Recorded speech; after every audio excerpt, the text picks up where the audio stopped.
할렐루야. 짐 엘리엇 선교사라고 혹시 들어보신 적이 있을 겁니다. 이제 이분의 순교 이야기를 담은 책이 있는데 그 책이 바로 전능자의 그늘입니다. 혹시 나중에 기회가 되시는 분들은 한번 읽어보시면 참 좋은 시간이 될 것 같습니다. 이 책은 짐 엘리엇이라는 선교사님의 아내 엘리자베스 엘리엇이 남편의 그 일기와 편지를 엮어서 쓴 감동의 책이 바로 이 책입니다. 이 짐 엘리엇이라는 선교사는요, 1956년 1월 달에 당시에 나이가 28이었습니다. 4명의 동료인 선교사를 함께요, 에콰도르 아우카 부족이라는 그 부족에 선교하러 떠났습니다. 근데 이 아우카 부족이라는 것은 선교를 전혀 복음을 받아들이지 않는 불모지 부족이었는데, 그곳에 복음을 전하다가 가서 창에 찔려 순교를 합니다. 그런데 그 아내가 어린 딸과 함께요, 자신의 남편에 대한 복수나 원망 대신에 무엇을 하냐 그러면은 남편을 죽였던 그 아우카 부족에 다시 가서 복음을 전합니다. 그리고 그 복음을 전하고 아우카 부족이 모두 다 회심하는 그런 이야기가 바로 이 책의 이야기입니다. 전능자의 그늘. 그때 짐 엘리엇의 아내가요, 이 책에서 이런 고백을 합니다. 남편의 죽음을 이겨내게 해준 것은 그 어떤 심리치료가 아니라 하나님의 말씀이었습니다. 이런 어떤 이야기입니까? 하나님의 말씀이 우리에게 위로를 준다는 거예요. 하나님의 말씀이 우리에게 치료함을 준다는 거예요. 하나님의 말씀에는요, 힘이 있다는 거예요. 하나님의 말씀이 능력이 있다는 것을 말하고 있는 것이 아닌가요? 여러분, 어떤 심리 치료가 아니라 하나님의 말씀이 나를 치료했습니다 라고 고백하는, 주의 말씀이 그러한 줄 여러분 믿으시기를 바랍니다. 정광 목사님이 쓴 책 속에 성경이 만든 사람이라는 책이 하나 있습니다. 이 책은 백화점의 왕이자 또 미국의 최신부 장관을 지낸 이 존 워너메이크의 그 생애를 다룬 책입니다. 근데 이 존 워너메이크는요, 미국의 필라델피아의 유명한 이 실업가, 기업가였습니다. 백화점의 아버지로 불리었던 사람이 바로 존 워너메이크입니다. 그런데 이 존 워너메이크가 어느 날 한 기자로부터 인터뷰 요청을 받고요, 그 기자가 이렇게 질문을 했답니다. 당신은 인생에 있어서 최고의 투자가 무엇이었습니까? 라고 물었던 겁니다. 그런데 이 책에 보면은요, 이 존 워너메이크가 이 질문에 이렇게 답을 해놓습니다. 제가 한번 읽어드리겠습니다. 내 인생의 최고의 투자는 10살 때 $2 75센트를 주고 산 성경입니다. 왜냐하면 그 성경이 나를 만들었기 때문입니다. 여러분, 어떤 얘기입니까? 그에게 최고의 투자가 뭐라고요? 성경이라 그러는 거예요. $2 75센트의 성경. 왜 그것이 최고의 투자라고요? 이 성경이 자기를 만들었기 때문에. 이보다 더 큰 투자가 없었다는 얘기입니다. 그렇습니다. 성경은요, 이 하나님의 말씀에 투자하면 실패하지 않습니다. 하나님의 말씀은요, 치료의 역사가 나타나고요, 위로가 되어지고 말씀이 우리에게 힘이 된다는 것을 거듭거듭 많은 사람을 통하여서 우리에게 말해주고 있다는 것을 기억하는 저와 여러분 되기를 바랍니다. 오늘 본문에도 보니까요, 사도 바울이 자신의 그 믿음의 자녀 이 디모데에게 하나님의 말씀에 대한 얘기를 해줍니다. 말씀이 왜 중요한지, 그리고 왜 이 말씀을 사랑하고 읽어야 되는지, 이것에 대하여서 교훈하는 내용이 오늘 읽었던 본문의 내용인데요, 저는 오늘 이 사도 바울이 디모데에게 해주고 있는 이 하나님의 말씀이 무엇인가에 대한 이야기를 함께 나누면서요, 특별히 이 우리 하반기를 출발하는 이 시점 속에서 이 말씀이 우리에게 힘이 되어지고요, 우리가 무엇을 붙들고 살아야 될지를 다시 한번 깨닫는 그런 복된 이 자리가 되어지기를 주의 이름으로 축복합니다. 자, 그렇다면은 이 하나님의 말씀, 이 성경을 이야기하는 겁니다. 성경은 읽으면 읽을수록 어떤 일이 우리에게 일어날까? 사도 바울은 디모데에게 그런 얘기를 합니다. 어떤 일이 일어나는가? 우리 함께 한번 해주시겠습니까? 삶의 기준을 얻게 됩니다. 이런 말씀을 읽으면 읽을수록요, 이 성경 말씀이 우리에게 삶의 기준이 되어짐을 많이 얻게 되어진다는 거예요. 사도 바울이 디모데에게 말합니다. 어떻게 말하는가? 14절 말씀입니다. 오늘 본문 14절 앞에 화면 같이 읽어주시면 고맙겠습니다. 시작. 그러나 너는 배우고 확실한 일에 거하라. 여기 보면은 너는 배우고 확실한 일에 거하라고 이 사도 바울이 디모데에게 말해줍니다. 그런데 배우고 확실한 일이 뭘까? 뭘 배우고 확실한 일에 거하라? 이 뜻이 의미가 뭘까요? 하나님의 말씀이라는 거예요. 배우고 확실한 일이라는 거예요. 하나님의 말씀. 다시 말하면은 하나님의 말씀을 확실하게 붙잡으라, 붙잡고 살라라는 얘기를 하고 있는 겁니다. 그런데 여러분, 왜 이런 말을 했을까요? 사도 바울이 왜 이 말을 했을까? 14절을 자세히 보시면요, 앞에 뭐로 시작하고 있습니까? 어떤 단어로? 그러나 너는 배우고 확실한 일에 거하라 합니다. 왜 배우고 확실한 일에 거하라 했을까? 그 답이 오늘 본문 3장 1절에 나옵니다. 그 이유를 사도 바울이 말해줍니다. 무엇 때문에 배우고 확실한 일에 거하라, 하나님 말씀을 붙들고 살아라고 말하는지. 자, 1절 말씀 우리 한번 보시기 바랍니다. 제가 읽겠습니다. 너는 이것을 알라. 같이 할까요? 말세에 고통하는 때가 이르리라. 무엇 때문에 하나님의 말씀을 확실히 붙들고 살아야 된다라고 말하고 있습니까? 말세에 고통하는 때가 이르기 때문에 너는 배우고 확신한 일에 거해야 된다. 하나님을 말씀을 확실히 붙들어야 된다. 그렇게 말하는 거예요. 그러면은 여러분, 이 말세에 고통하는 때, 말세가 언제예요? 어떤 때일까? 이것에 대하여서 사도 바울이요, 말세 시대의 모습을 이 3장 2절부터 설명을 해줍니다. 어떤 때인가? 제가 한번 읽어드리겠습니다. 3장 2절부터 4절입니다.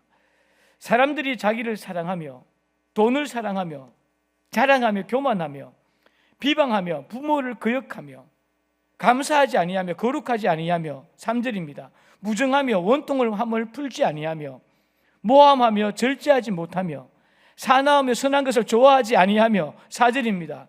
배신하며 조급하며 자만하며 쾌락을 사랑하기를 하나님 사랑하는 것보다 더하며, 말세 시대를 표현하는데 지금 사도 바울은 뭐라고 얘기하고 있습니까? 이 모습이 바로 말세 시대의 모습이다.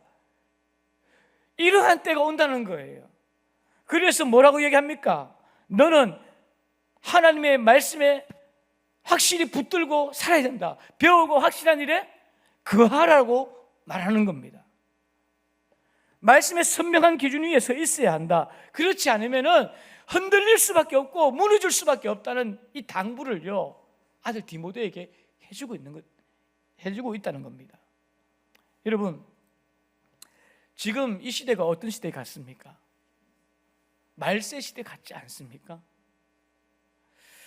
여러분, 이 징조가요, 사실 저와 여러분의 눈에 보이지 않습니까?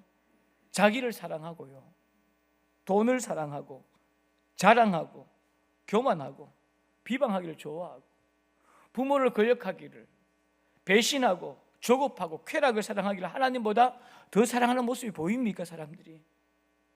여러분, 이뿐만 아닙니다.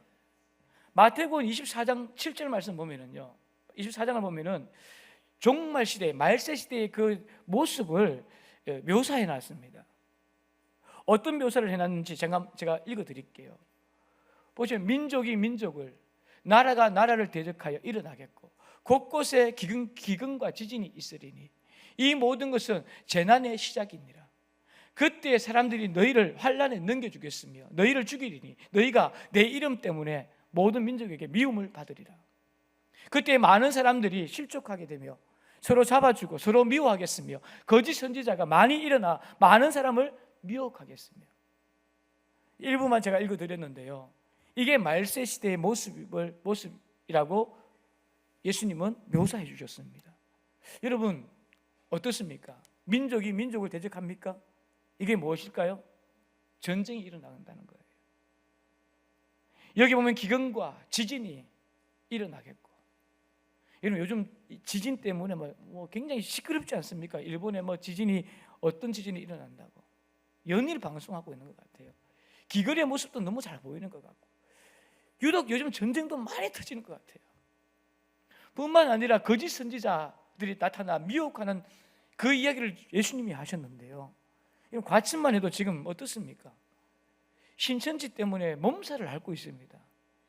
곳곳에 지금 프랜카드가 붙어 있고요, 이 이마트 건물이 지금 시내 한복판에 다 이렇게 신천지 건물이 쫙 서고 있고요. 뿐만 아닙니다. 과천에 이러면 제비일 미술관이라고 예전에 큰 미술관이 하나 있습니다. 그것 또한 하나님의 교회로 넘어가 버렸어요. 그뿐만 아니라 지정타에도 하나님의 교회가 크게 또 하나 들어오잖아요. 온통 여러분 이 이단, 사이비 이단들이 판을 치고 있는 세상이 이런 보입니까? 이들이 정치에도 개혁한다 그러고. 여러분은 괜찮습니까?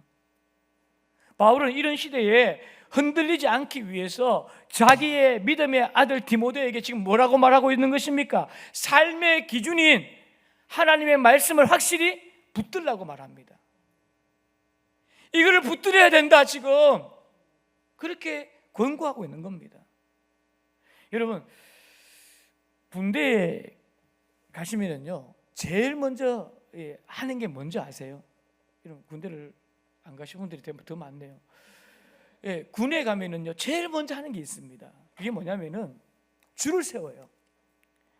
그 제식 훈련도 하고요 하는데, 줄을 세우는데 어떻게 세울까요? 줄을 세울까요? 자 모여서 이제 줄을 서세요. 이렇게 할까요? 조교가요? 이런 군대는 없습니다. 딱 들어오자마자 한 사람마다 지적합니다. 이렇게 사진을 한번 보여주세요. 이 사진은 뭘 하는 장면입니까? 한 사람 딱 기준이라고 합니다. 그러면은 아무 사람 지적받는 사람이 어떻게 합니까? 손을 딱 들어요. 기준함, 손 들고 기준함. 그러면은 사람들이 흩어져 있다가도 이열 종대로 해쳐 뭐야 하잖아요. 그러면은 사람들이 우왕좌왕하면서 이 기준을 중심으로 어떻게 합니까? 이열 종대, 뭔지 모르죠. 이게 두 줄로 앞으로 쭉 이렇게 나란히 서는 거예요. 이게 해쳐 뭐야 그래요. 또 기준하면은 이열 횡대로 해쳐 뭐야 하면은 이열 횡대는 옆으로 쫙 서야 돼요. 잘 모르시죠? 저는 잘했을까요? 못했을까요? 헤매는 사람들이 있을까요? 없을까요?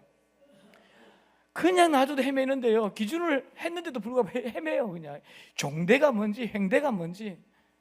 그래서 일부 때 제가 얘기했더니만 저는 잘했을까요? 하니까 어느 옆집사님이 못했다고 하더라고요. 많이 헤맸습니다. 종대가 뭔지 횡대지 뭔지 많이 맞으면서 배웠습니다.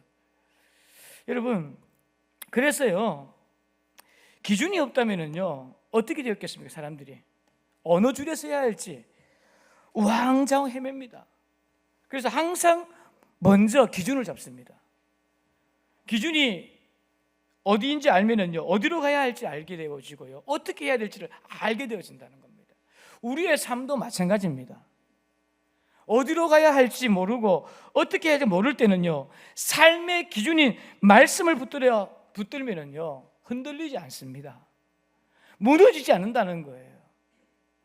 우리의 인생도 삶의 기준, 하나님께서 말씀을 주셨다는 것을 여러분 믿으시기 바랍니다. 그리스도인이요 여기저기 헷갈리면은요 우왕좌왕합니다. 말세 시대 때 그 기준되는 하나님 말씀 붙들면은 흔들리지 않는 줄 여러분 믿으시기를 바랍니다. 이 사진이 뭔 사진인지 한번 보시기 바랍니다. 이게 무슨 사진 같아요? 비행기를 타보셨네요. 비행기 조종석입니다. 이 비행기 조종석 보면은 이 계기판이 엄청나게 많아요. 계기판이 기계가 굉장히 복잡고요. 왜 이렇게 많고 왜 이렇게 복잡을까요? 비행기가. 이런 조종사들은요, 비행 조종사들은요, 이 앞을 보고 조종을 하지 않습니다. 이들은요, 이 계기판을 보고 조종한다고 합니다.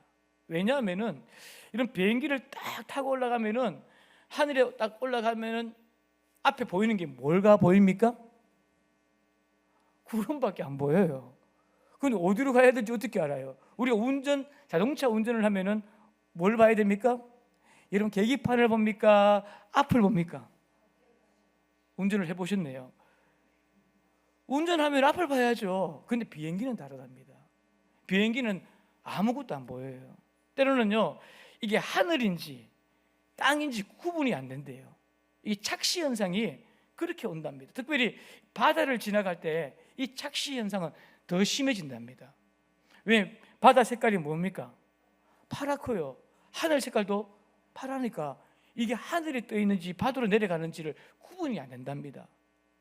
그래서 이 비행 조종사들은요, 어떤 훈련을 많이 받냐면은 계기 비행 훈련을 받는답니다.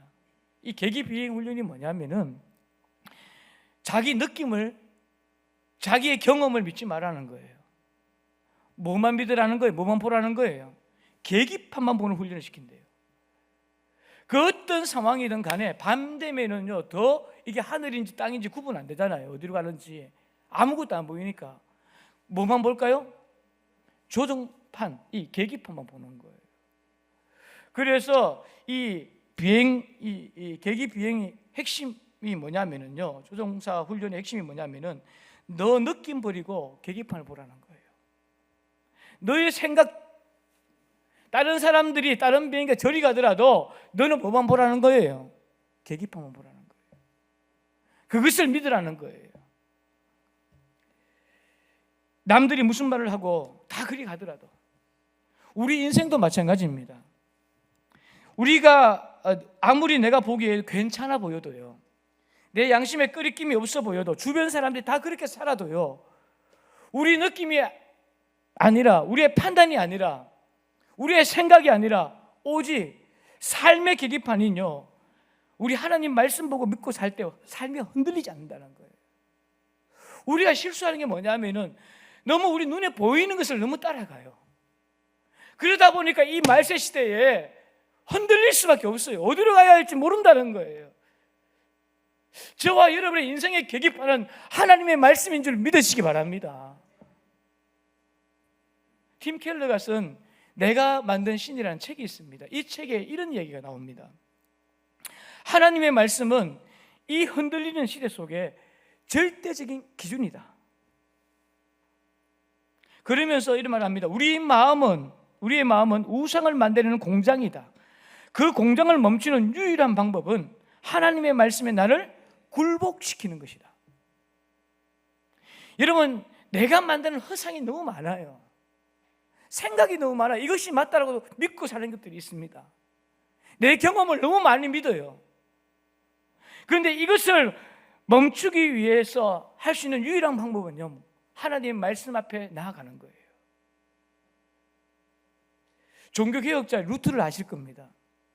면죄부 판매에 반대하여서 95개의 조항을요, 이렇게 비텐베르그 성당에 붙이고요, 혼자서 이 로마 교황청하고 싸웠던 사람 아닙니까? 근데 이분이요, 보름스 회의에서 이런 말을 합니다. 많은 사람들이 루터 보고 하지 말라고, 잘못하면 죽을 수도 있다고, 교황의 핍박과 그 협박이 얼마나 심한지 모릅니다. 그런데 이 보름스 회의에 참여해서요, 이 루터가 이런 얘기를 합니다. 내 양심은 하나님의 말씀에 사로잡혔습니다. 나는 여기에 서 있습니다. 나는 달리 할 수 없습니다. 하나님이여 나를 도와주소서. 어떤 얘기입니까? 그의 기준은요, 교황도 아니었어요. 그의 기준은 전통도 아니었고요, 다른 사람의 이야기도 아니었어요. 그의 기준이 뭐였다고요? 그 속에서 내 양심은 어디에 사로잡혔다고? 하나님의 말씀에 사로잡혀 있습니다. 하나님 도와주십시오. 여러분, 그래서 그는요, 오직 말씀, 솔라 스크립트라, 이 라틴어로요, 오직 말씀을 캐치프레이즈를 걸고요, 그렇게 종교개혁을 이루었던 사람입니다. 말씀이 흔들리는 자신과 세상을 바로잡았다는 거예요. 사랑하는 여러분, 하나님의 말씀은요, 우리에게 삶의 기준을 제시해 주는 줄 믿으시기 바랍니다. 흔들리는 시대 속에서, 말세 시대 속에서 우리에게 필요한 것은요, 제대로 된 기준이에요. 내가 기준이 되어서는 안 됩니다. 넘어집니다. 세상이 기준이 아닙니다. 남들이 다 한다고 하는 것이 기준이 아닙니다. 이 말세 시대 사도 바울은 말합니다. 배우고 확실한 일에 거해라. 말씀을 확실히 붙들어야 된다. 기준되는 말씀을 확실히 붙들고 살아가는 저와 여러분 되기를 주의 이름으로 축복합니다. 두 번째로, 이 하나님 말씀을 통해서 우리에게 주어지는 은혜가 있답니다. 말씀을 읽으면서 주어지는 은혜가 뭘까? 우리 함께 한번 해주시겠습니까? 지혜를 얻습니다. 하나님 말씀을 읽으면 읽을수록요, 지혜가 있음을 사도 바울은 말합니다. 성경은요, 한마디로 말하면은 지혜의 보고라고도 말합니다. 시편 119편 97절 말씀을 함께 한번 보겠습니다. 우리 같이 한번 읽습니다. 시작. 내가 주의 법을 어찌 그리 사랑하는지요, 내가 그것을 종일 작은 소리로 엎조리나이다. 지금 이 시인이 어떤 얘기합니까? 내가 주의 법이 뭡니까? 하나님의 말씀을 얘기한 겁니다. 말씀을 어찌 그리 사랑하는지, 그리고 그것을 내가 종일 작은 소리로 엎조립니다. 묵상한다는 얘기예요. 왜 그렇게 할까, 이 사람이? 이 시인이 왜 종일 엎조리고 이 말씀을 너무너무 사랑한다고 고백할까요? 그 이유가 그 다음 구절 98절에서 나옵니다. 자, 98절에서 100절 말씀을 제가 읽겠습니다. 왜 그렇게 하는지 여러분이 한번 눈으로 보면서 찾아봐 주시면 고맙겠습니다. 주의 계명들이 항상 나와 함께 하므로 그것들이 나를 원수보다 뭐 한다고요? 지혜롭게 하나이다. 내가 주의 증거들을 늘 엎조림으로 나의 명철함이 나의 모든 스승보다 나으며 주의 법들을 지킴으로 나의 명철함이 노인보다 나으니이다. 왜 그렇게 사랑한다고 고백하고, 왜 그렇게 묵상한다고, 계속 엎조린다고 말했다고 합니까? 원수보다, 스승보다, 노인보다 더 지혜롭게 만드는 것이 뭐라고요? 하나님의 말씀이기 때문에 그는 그 주의 말씀을 사랑하고 그 주의 말씀을 엎조립니다. 종일토록 내가 엎조립니다. 왜? 말씀을 통해 지혜롭게 되어지기 때문에. 원수보다, 스승보다, 노인보다 더 지혜롭게 되기 때문에. 여러분, 하나님 말씀은요, 우리를 지혜롭게 만드는 줄 믿으시기 바랍니다. 오스트리아에 여러분 하이든이라는 작곡가가 있습니다. 유명한 작곡가 잘 아실 겁니다. 천지창조 같은 오라토리아를 발표한 위대한 작곡가인데요, 이 사람이 어느 날 한 사람에게 질문을 받습니다. 선생님은 이 곡을 제가 들어보면은 너무 감동적입니다. 어떻게 그 감동적인 음악을 이렇게 하십니까? 작곡을 하십니까? 라고 이제 물었대요. 그때 이 하이든이 이렇게 대답을 했답니다. 나는 하나님의 말씀을 깊이 묵상할 때면 풍성한 기쁨으로 인해 곡조들이 춤을 추듯이 떠오르며, 그러면 나는 펜을 움직여 용서받은 기쁨과 감사하는 영혼으로 주님을 찬양하고 경배하는 음악을 작곡합니다. 여러분, 하나님의 말씀을 깊이 묵상할 때에 곡조들이 춤을 추면서 떠오른대요. 그리고 펜을 들고 뭐예요? 음악을 작곡하니까 감동이 안 되어질 수가 없다는 거예요. 하나님의 말씀이 영감을 주고 하나님 말씀이 나에게 지혜를 준다는 얘기가 맞습니까? 주의 말씀이 이렇게 나에게 지혜를 준다는 거예요. 여러분, 바루크 샬레브라는 분이 이제 쓴 책 가운데요, 노벨상 그 100년의 역사라는 책이 있습니다. 이 책은 1900년부터 시작해서 1990년대까지 노벨상을 받은 400명의 사람들을 조사한 그런 어떤 책입니다. 그런데 이 400명의 노벨상을 받았던 이 사람들을 조사하는 가운데 이 기독교를 백그라운드, 특별히 하나님의 말씀, 성경을 즐겨 읽었던 사람들이 몇 퍼센트가 되었을까요? 400명 중에 몇 퍼센트가 성경에 읽고 또 기독교에 믿었던 사람들이었을까요? 64%라고 합니다. 그냥 알겠습니다. 예수 믿는 사람들 가운데 노벨상을 받았던 사람이 64%라는 건 대단한 거 아닙니까? 그 가운데 가톨릭이 11%고요. 유대교 다 포함하면 성경을 배경으로 한 종교를 다 합치면요 95%가 넘더라는 거예요. 여러분, 이게 성경을 접한 사람들의 대부분이 이런 하나님이 주신 지혜로 말미암아 이렇게 되었는 줄 저는 그렇게 생각되어집니다. 여러분, 불경을 읽은 사람이 0.9%고요. 이슬람이 0.1%고요. 노벨상을 받은 23개국 중에 1등에서 7등까지 모두 성경을 사랑하는 나라 사람들이었다고 그렇게 말합니다. 여러분, 하나님 말씀은요 상상할 수 없는 우리에게 지혜를 주는 줄 믿으시기를 바랍니다. 이것뿐만 아닙니다. 성경이 단순한 인간의 지혜를 가르쳐 주는 것으로 끝나는 것이 아니라 또 어떤 지혜를 주느냐, 15절 오늘 본문 말씀 같이 한번 읽습니다. 시작. 또 어려서부터 성경을 알았나니 성경은 능히 너로 하여금 그리스도 예수 안에 있는 믿음으로 말미암아 구원에 이르는 지혜가 있게 하느냐. 어떤 지혜? 구원에 이르는 지혜를 이 말씀이 준대요. 이게 성경 사도 바울이 말하고 있는 겁니다. 여러분, 성경은 이 땅에 모든 책이 있지만은요 구원을 가르쳐 주는 책은요 성경밖에 없습니다. 구원에 이르는 지혜. 사랑하는 여러분, 하나님의 말씀은요 우리에게 세상의 지혜도뿐만 아니라 모두 주신다고 구원에 이르는 지혜까지 주는 줄 믿으시기를 바랍니다. 마지막으로 하나님 말씀을 통해서 우리에게 주어지는 은혜가 뭔가? 자, 사도 바울이 뭐라고 말하는가 함께 해주시겠습니까? 온전한 사람이 됩니다. 말씀을 읽으면 읽을수록요 온전한 사람이 된다라고 성경은 말합니다. 17절 말씀 본문 같이 한번 읽어주시겠습니까? 시작.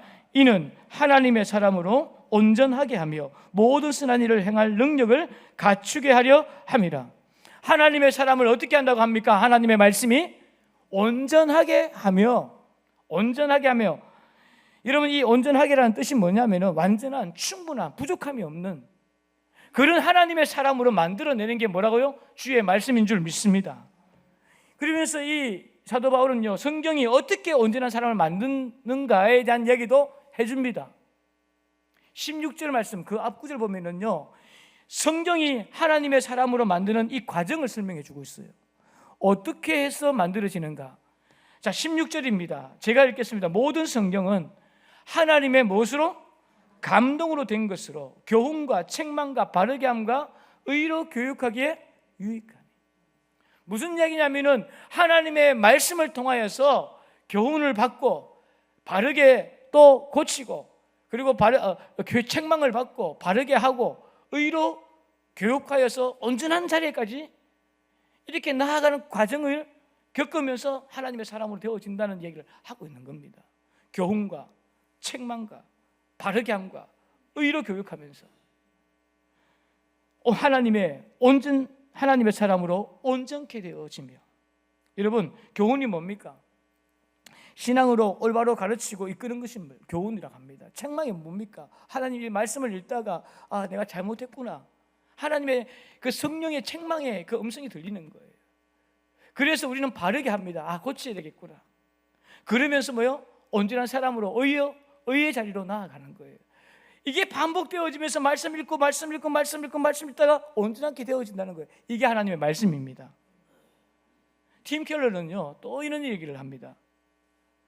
말씀을 묵상할 때 당신은 단지 정보를 얻는 것이 아니라 당신 마음의 깊은 구조를 진단받는다.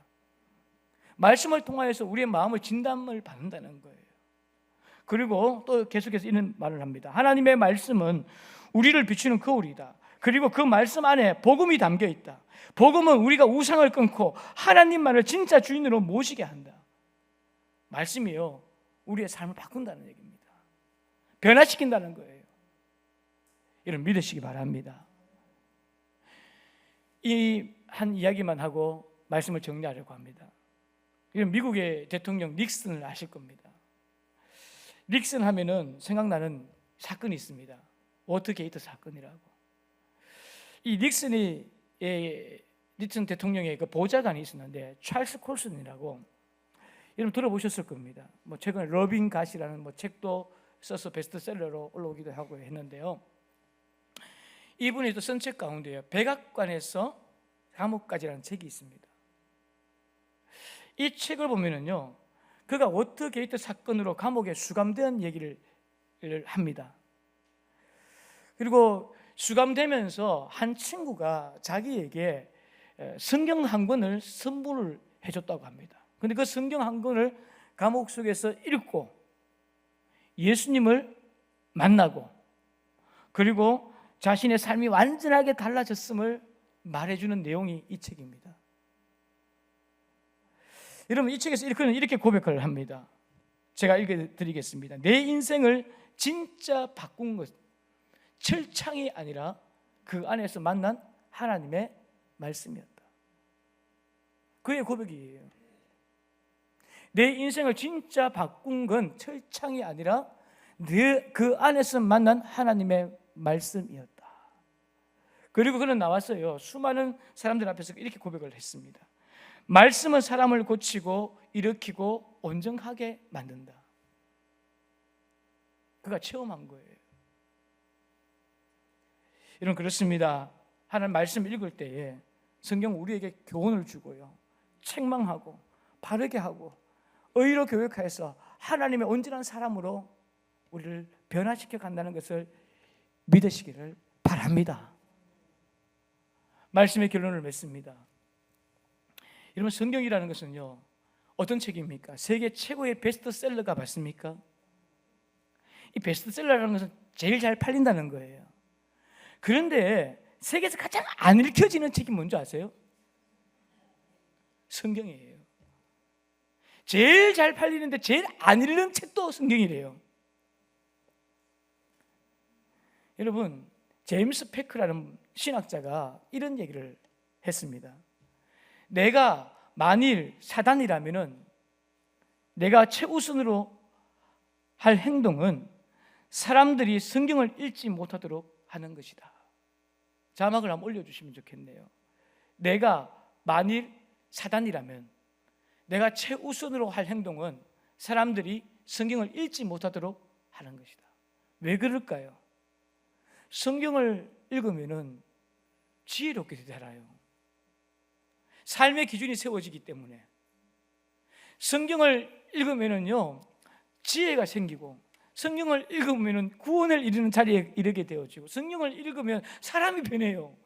그러니 사단이 제일 먼저 할 행동은 뭐라고요? 사람들이 성경을 읽지 못하도록 하겠다는 거예요. 여러분, C.S. 루이스 목사님이 이런 말을 합니다. 마귀는 교회를 두려워하지 않는다. 다만 말씀을 읽고 살아내는 성도를 두려워할 뿐이다.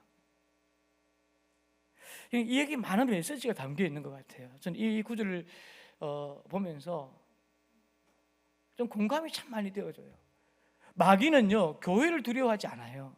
누구를 두려워한다고요? 말씀을 읽고 살아내는 성도를 두려워할 뿐이라는 거예요. 사랑하는 여러분, 사단이 두려워하는 하나님의 자녀로 살아가기를 원합니다. 올 여름에도 말씀을 통해서 주신 그 은혜를 마음껏 누리며 건강하고 힘 있는 그리스도인으로 살아내는 저와 여러분 되기를 주의 이름으로 축복합니다. 여러분, 하반기 시작이잖아요. 우리 삶의 기준을 다시 세웠으면 좋겠습니다. 우리가 살아가는 날들이 만만하지 않습니다. 말세 시대를 살아가고 있습니다. 사도 바울은 말하지 않습니까? 배우고 확실한 일에 그해야 된다. 말씀을 확실히 붙들어야 된다.